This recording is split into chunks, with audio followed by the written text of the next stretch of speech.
Okay, hello. We're going to do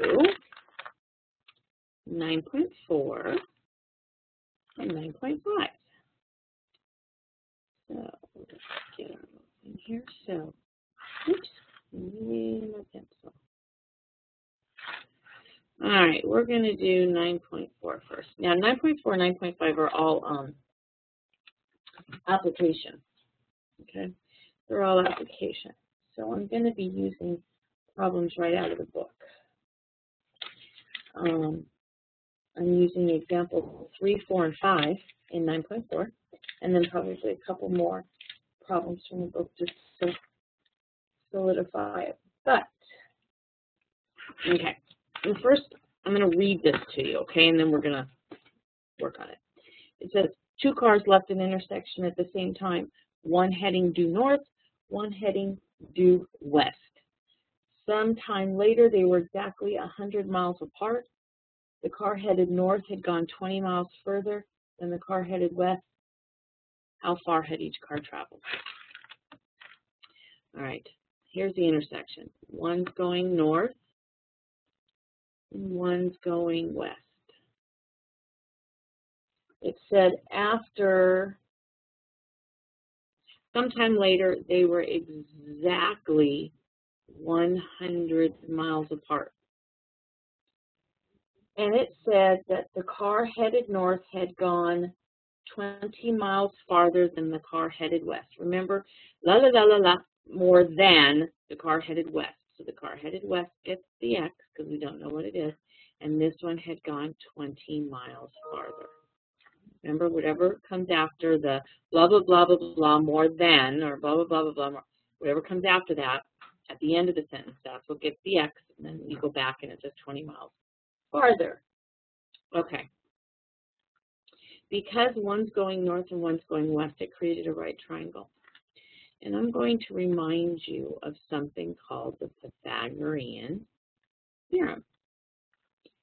In a right triangle, the squares of the 2 legs added together equals the square of the hypotenuse, or the longest side. Okay? So using this formula, I could look at this and say x squared plus x plus 20 squared equals 100 squared. A, B, C. Okay? We know this is x squared. This is x plus 20 times x plus 20 equals 10,000.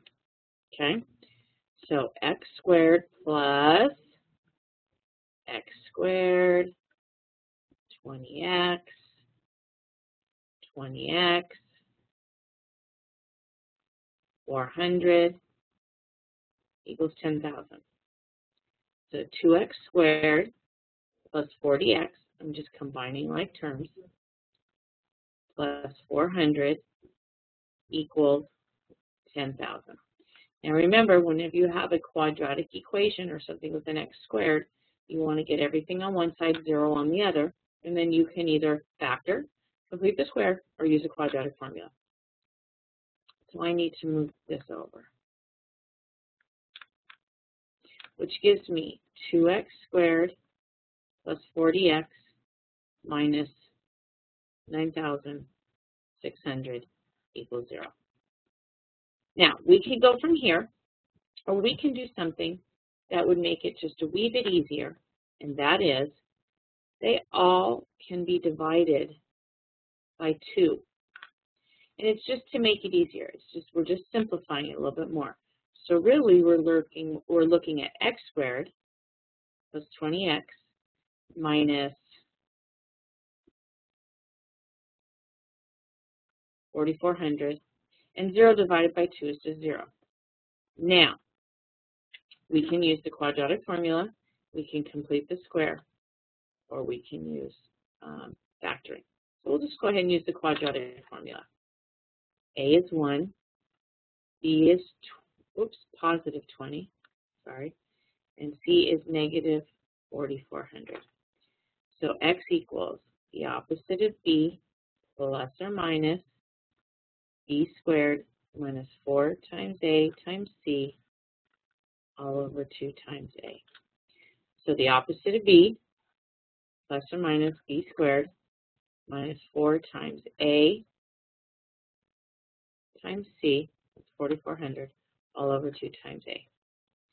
So x equals negative 20 plus or minus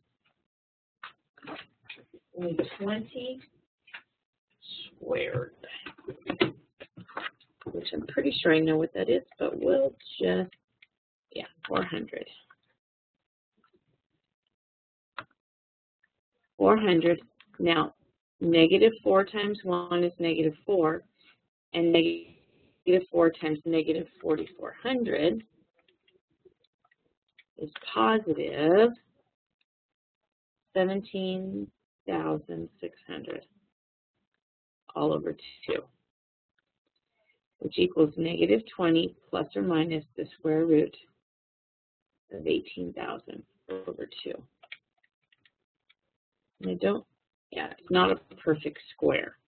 Now, we are looking for a length, so you're going to need to find out that is approximately 134.2.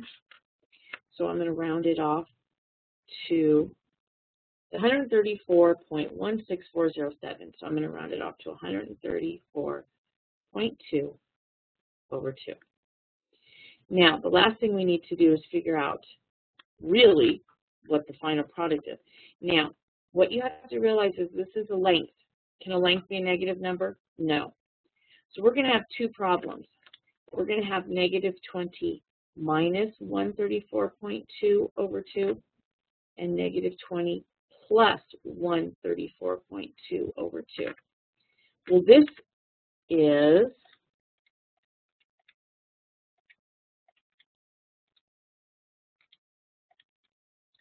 comes out to be negative 77.1. This one comes out to be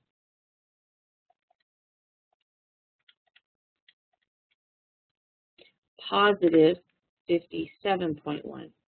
Can you have a negative distance? No. So what we're going to use for x is 57.1. Now we have to go back up here. What did they want? They wanted to know how far did each car travel. Well, x was 57.1. So the west car went 57.1.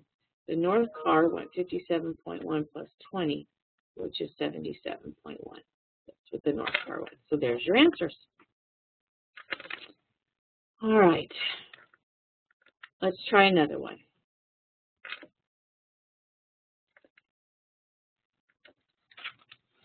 That's using the Pythagorean theorem. What if I had something that was using area? A rectangle pool is 20 feet wide and 30 feet long. Okay. A rectangle pool is 20 feet wide and 30 feet long. The gardener wants to plant a strip of grass uniform width around the edge of the pool. She has enough seed to cover 336 feet. How wide will the strip be? She wants to plant a strip of grass of uniform width around the edge of the pool.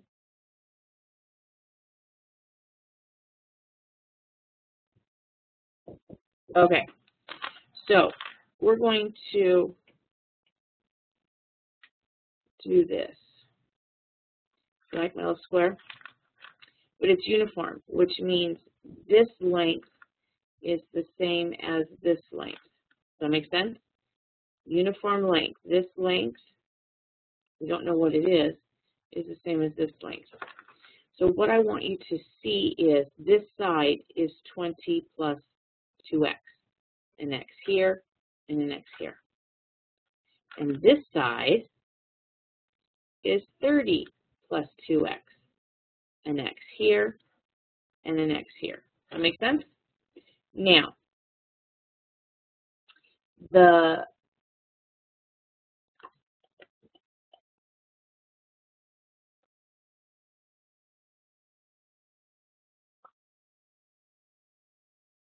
Okay, the area of the graph, so we're area. Area is length times width. Here we have a length, here we have a width, but the inside here, this is water. And this was 20 by 30 or 600, correct? So that comes into play because what we have to do is say, we want the area, it's 336 feet of grass. So, and I'm going to do it this way, length times width equals area, okay? So the length, 30 plus 2x, times the width, 20 plus 2x, minus the 600, which is where the water is. What's left over is 336 feet of grass. And we have to decide how much that uniform is. That's what they're looking for, that we can add to have 336 feet of grass. So we multiply 30 times 20, 600, 30 times 2x, 60x, 2x times 20, 40x, and 2x times 2x, 4x squared, minus 600 equals 336. Combine like terms and let's put them in order. I have 4x squared plus 100x. Oh, what's 600 minus 600 plus nothing equals 336. And remember, the minute you have an x squared, you need to get everything on one side, 0 on the other. So I'm going to move that 336 over so that I have this. Now, remember the little shortcut I said? We can get rid of that 4 in front. I know 4 goes into 100. Does 4 go into 336? 4 does go into 336. It goes in 84 times. So I can basically divide out by 4. And that gives me x squared plus 25x minus 84 equals 0. Now, I wonder if this factors.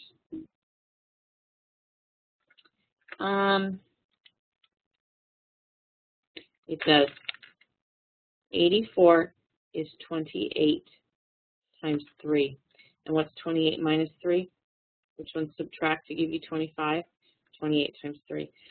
You could still do the quadratic formula and you'd still come out with the same. But I'm going to go ahead and factor it just to remind you that way. That's where you say x and x, 28 and 3.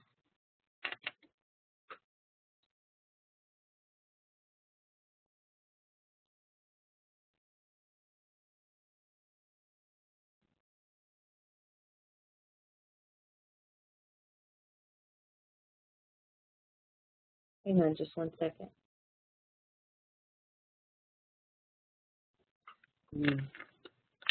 Okay, and to get a 25, it's plus 25 and minus 3. So x plus 28 equals 0. So x is negative 28. X minus 3 equals 0. So x is 3.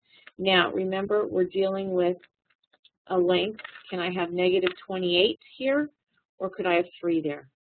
I could have 3 there. So what are they asking us for? They want to know how wide will the strip be.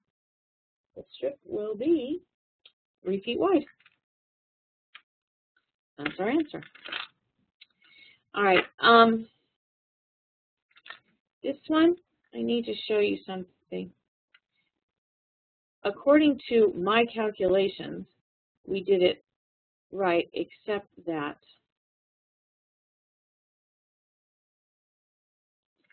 2 into 9600 right here is not 4400, it's 4800. So that changes things. But if it was 4400, we did it right. I just wanted to show you I did that wrong. So that would change this number right here, which would change all this. It's just a calculation error on my part, which I apologize. All right. All right, let's look at another one.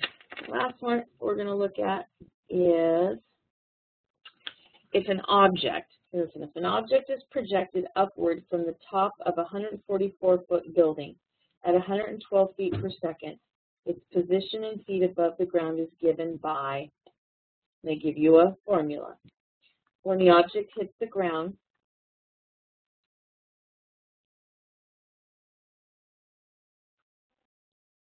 when does it hit the ground? Okay, let me show you what we're talking about. We're on a building that's 144 feet high, and something is thrown off, and then it hits the ground, okay? And they're telling us that they give you this formula. Negative 16t squared plus 112t plus 144. If an object is projected upward from the top of a 144-foot building at 112 feet per second, its position in feet above the ground is given by this. This is its position above ground. And T stands for time or second. Okay? They want to know, when does it hit the ground? At what time? How long will it take for it to hit the ground? Now, that means, what would its position be above ground? Where would it be at if it was hitting the ground? It would be at 0.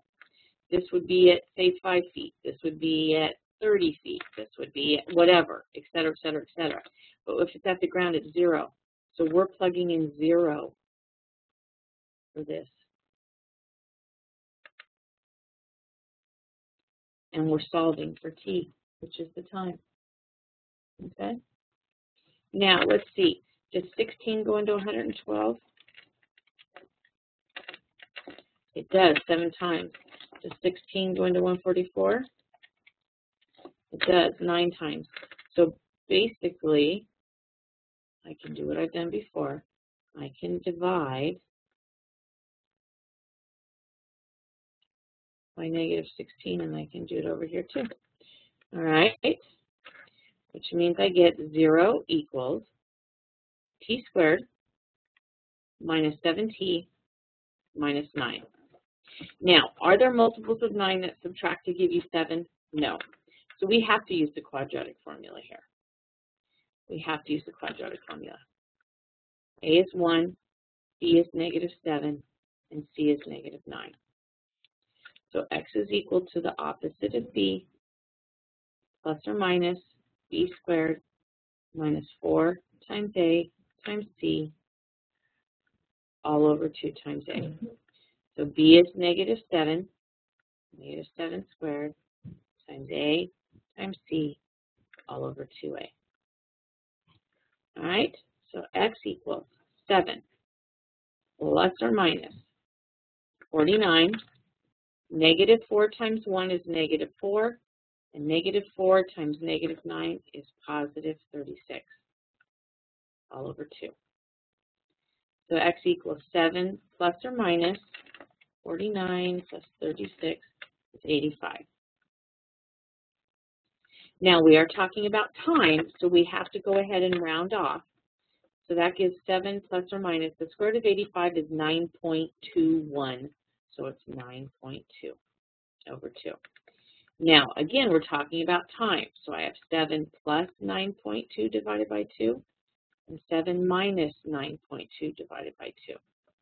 Well, this one, 9.2 plus 7 divided by 2 is 8.1. This one is going to be a negative 1.1. So, can we have a negative time? No. Go back up here. So what was it, 8.1? It takes 8.1 seconds for it to hit the ground. Okay, so that's your answer. All right, that is the applications in 9.4. 9.5, short, sweet, not too bad. 9.5 is taking what you already know, the quadratic equations, but instead of them This is 9.5. Instead of them being equal, we have an inequality. Now, if you remember from 095, when you have an inequality, you have to graph it and you have to give it the interval. Okay? So, what we're going to do first is we are going to pretend this is 0. Okay? We're going to pretend this is 0 and solve. And we can solve this one by factoring. What multiples of 12 subtract to give you 1? Well, that would be 4 and 3. And to get a -1, you have -4 and +3. Set this equal to 0, you get 4. And set this equal to 0, you get -3. Now, those are the points on the number line in which we are going to use to create areas of interval. There's 3 of them. It could be -3 to infinity, -3 to +4, or +4 to infinity. We have to decide which one of these intervals works in this problem. So basically, all we do is pick a number. Now, is 0 somewhere in between here? That's the easiest number to choose. Plug in a 0 here. 0 squared minus 0 minus 12 is greater than 0. So I get -12 is greater than 0. Is -12 greater than 0? No, it's not. That is false. So from here to here, it's false. So it doesn't work, which means it works out here and out here. If you'd have gotten true here, that means it worked here and it didn't work on the others. So you'd only have to check one. So my final answer now is the interval from -3 to +4. But do I put a parenthesis or a bracket? We'll go back to this. Is it greater than or less than or just greater than? It's just greater than, so we don't include. What did I just do? Let's try another one. What if I had 2x squared plus 3x is greater than or equal to 2? Okay, move this over. 2x squared plus 3x minus 2 is greater than or equal to 0. And this does factor. Okay, it's 2x and x. I'm not going through the whole steps of factoring. That's something you needed to remember. And I'm going to have 2 and 1, and I'm going to have a plus and a minus. Because this way, think about it. This way I get a 4x. This way I get a -1x. Does 4x minus 1x equal 3x? Yes, it does. Set each piece equal to 0 and solve. Okay, those are my intervals. So my intervals are at -2 and 1/2. Is 0 somewhere in between here? Yes, it is. So let's plug in the 0 and see if we get a true or a false. 2 times 0 squared plus 3 times 0, is that greater than 2? 0 greater than or equal to 2. Is 0 greater than or equal to 2? False. So, because it's false, it doesn't work here. Oops, did I do that out here? Yeah, I did. What a dingbat. Let's go back up here. That's not the interval. It doesn't work here. It works out here and out here. So the interval is from -infinity to -3, union with 4 to infinity. Sorry. Messed that one up. Boy, too early in the morning, I guess. I got a cup of coffee sitting over there. Maybe I should drink it. So it's these two. So it's from -infinity to -2. Now, infinity always gets a parenthesis. What are we going to use this time? A bracket. Union with 1/2 to positive infinity. This area and this area. All right, let's do another one so that I'm not messing you up and you can see how it actually works. All right. Here's a good one. How about this one? X minus 1 times x plus 2 times x minus 4 is less than or equal to 0. Just because there's 3 pieces doesn't mean anything. They've already factored it for you. It's all done. All you have to do is solve. X minus 1 equals 0, x is 1. X plus 2 equals 0, x is negative 2. X minus 4 is 0, x equals 4. You just now have 3 places. You have negative 2, you have 1, and you have 4. Well, 0's here. That's an easy number to check. So we got to plug it in into the original problem, which is what we have. So we have 0 minus 1 times 0 plus 2 times 0 minus 4. Is that less than or equal to 0? Is negative 1 times 2 times negative 4 less than or equal to 0? Well, negative 1 times 2 is negative 2, and negative 2 times negative 4 is positive 8. Is that? Nope. It doesn't work there. All right.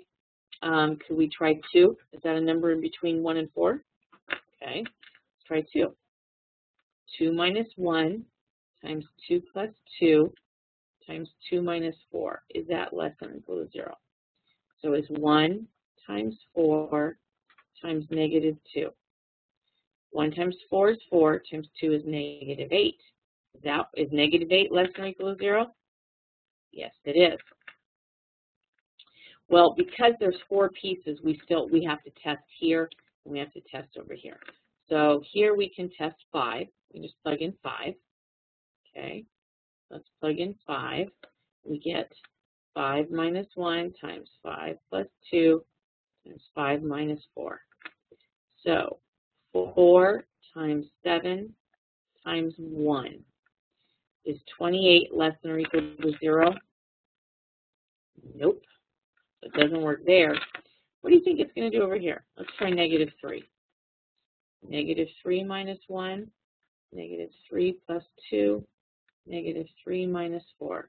Is that less than or equal to 0? So it's negative 4 times negative 1 times negative 7 less than or equal to 0. Well, it's positive 4. Is negative 28 less than or equal to 0? Yes, it is. So this interval and this interval work. So how do we write that? Well, that's from negative infinity to negative 2. Remember, it was greater than, so it's this. And from 1 to 4. And that's your interval. All right. Let's try one more, just a regular two job, or where it only has 2 answers, and you have to figure it out yourself. How about